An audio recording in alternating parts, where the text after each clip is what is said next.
I've had an amazing career learning so much about technology. I've worked at Microsoft, at IBM, worked on a lot of different accessibility teams, worked on Windows Phone and Windows. And at Apple, I get to work on machine learning. My name's Jason Grieves. I work at Apple, and I'm an engineering product manager. My name's Chancey and I'm the Assistive Technology Coordinator at the New York Public Library. Hi, my name is Michael Forzano. I'm a software development engineer on the books and retail accessibility team at Amazon. I first became curious about coding because I was curious about why so many websites were inaccessible. As a person with a disability, it's been a place that's allowed me to learn and do new things. Coding really helps you build your problem-solving skills. Knowing some code has made me a better communicator with people in the tech industry when I need to advocate for needed changes. You can leverage it to do what you want. So I think one of the most rewarding aspects of being a coder or programmer is the impact that you have. So I work on accessibility at Amazon.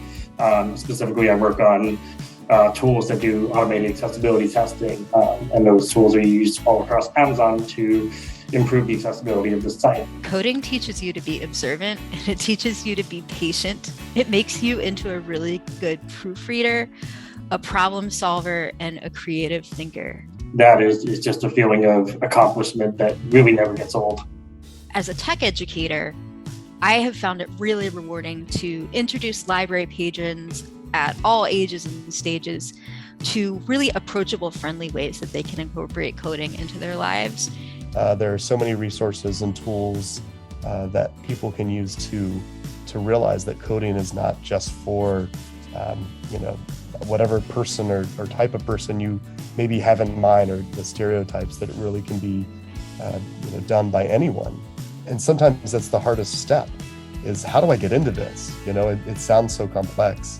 And I'm so appreciative of APH and so many others that create these platforms and ways to learn to code, so that you can go, oh, this I can do this. And I think one of the things that's changed a lot over the years is there are a lot more resources for blind kids who want to get into coding now. I didn't have a lot of those resources when I was growing up and learning how to code. So events like this Coding Symposium are a really great opportunity to find out more about a really exciting and rewarding field, and to connect with mentors who are in the field. Now's the time, and there's no better time. You probably already know that coding can be accessible to somebody that's blind or low vision. But at this symposium, you're going to hear from blind students and professionals that can tell you how, that can give you details on what to know, where to start, what to avoid, and what skills to develop, so that figuring out how to code accessibly doesn't become your second full-time job.